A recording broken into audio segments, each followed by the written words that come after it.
অশ্লীল, নোংরা এবং কুরুচিপূর্ণ ভিডিও দেখে যারা অভ্যস্ত, তারা নানা ধরনের সমস্যায় ভুগে থাকে। এই পর্নোগ্রাফি রয়েছে অনেক ধরনের ক্ষতিকর দিক। তারা তাদের ব্যক্তিগত জীবনে যেমনি ক্ষতিগ্রস্ত হয়, তারা তাদের বৈবাহিক জীবনে যেমনি ক্ষতিগ্রস্ত হয়, তারা সামাজিক জীবনে এবং ধর্মীয় দিক থেকেও তারা প্রচণ্ড ক্ষতিগ্রস্ত হয়। এ পর্যায়ে আমরা বলবো পর্নোগ্রাফি দেখার ফলে একজন ব্যক্তি কি কি ক্ষতির সম্মুখীন হয়। সর্বপ্রথম যে ক্ষতিটির সম্মুখীন সেটি হচ্ছে সেই ব্যক্তি তার আত্মাকে কলুষিত করে দিচ্ছে।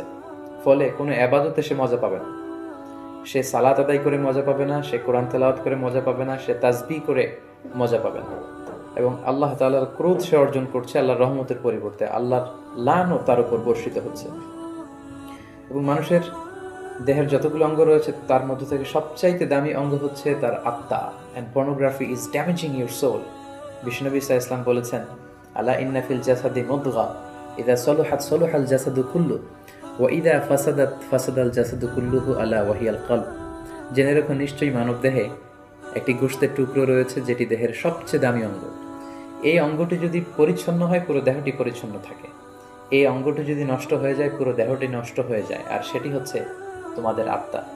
In the day of judgement আমরা যখন আল্লাহ তাআলার কাছে হাজির হয়ে যাব, আমাদের ক্ষমতা, আমাদের সন্তান, আমাদের সম্পদ কোনো কিছুই আমাদের মুক্তিকে নিশ্চিত করতে পারবে না।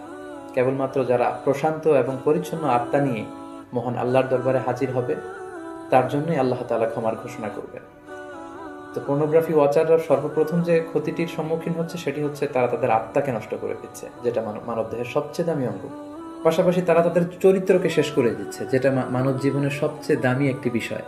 আমরা বলি যে মানুষের অর্থহানি ঘটলে সামান্য কিছু হানি হয়, স্বাস্থ্যহানি হলে আরেকটু বেশি কিছু হয়, কিন্তু একজন ব্যক্তি যখন তার চরিত্র হারিয়ে ফেলে সে তার সব কিছুকে হারিয়ে ফেলে।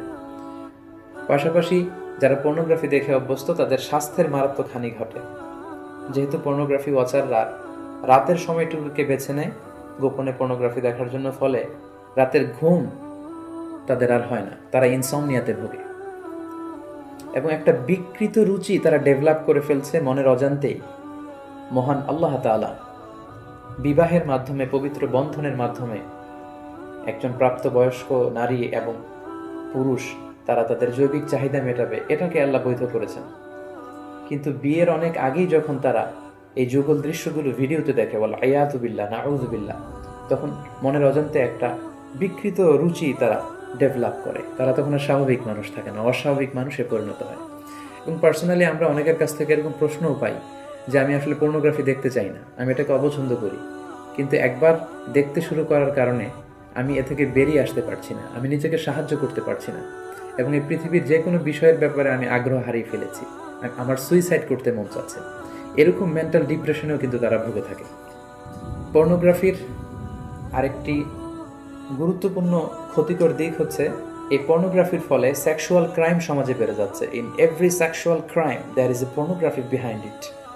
কারণ মানুষ যখন পর্নোগ্রাফি দেখে এবং সেটা থেকে যখন সে স্বাদ নেয়, মজা নেয়, তখন সে তার ব্যক্তিগত লাইফে সেটাকে প্র্যাকটিস করতে চায়, যার ফলে ধর্ষণের মতো এত জঘন্য কাজকে সে বেছে নেয়, চাইল্ড অ্যাবিউজের মতো, উইমেন অ্যাবিউজের মতো জঘন্য কাজগুলোকে সে বেছে নেয়। এজন্য সমাজে যত ধরনের সেক্সুয়াল ক্রাইম দেখা যাবে, গবেষণা করলে দেখা যাবে তার পেছনে রয়েছে পর্নোগ্রাফি। যারা পর্নোগ্রাফি ভিডিও দেখে তারা দাম্পত্য জীবনে সুখী হয় না, কারণ পর্নোগ্রাফি ভিডিও দেখার ফলে একজন মানুষ উত্তেজিত হয়ে ওঠে। এবং যারা ধীরে ধীরে বছরের পর বছর এগুলো দেখে অভ্যস্ত, তারা মাস্টারবেশনে অভ্যস্ত হয়ে যায়, যেটা ইসলামী শরিয়তের দিক থেকে অনেক জঘন্য ধরনের একটি অপরাধ এবং কবিরা গুনাহ, যাদেরকে আল্লাহ তাআলা সীমা লঙ্ঘনকারীদের সাথে শামিল করেছেন। এবং তারা তাদের বৈবাহিক জীবনে ইম্পোটেন্সে ভোগে, তাদের সিমেনে স্পার্মের সংখ্যা কমে যায়, তাদের পুরো বডি কেমিস্ট্রিতে নানা ধরনের ব্যাপক পরিবর্তন ঘটে, তাদের নার্ভাস সিস্টেম, তাদের ডাইজেস্টিভ সিস্টেম, তাদের ইউরিনারি সিস্টেমে অনেক ধরনের সমস্যা দেখা দেয়।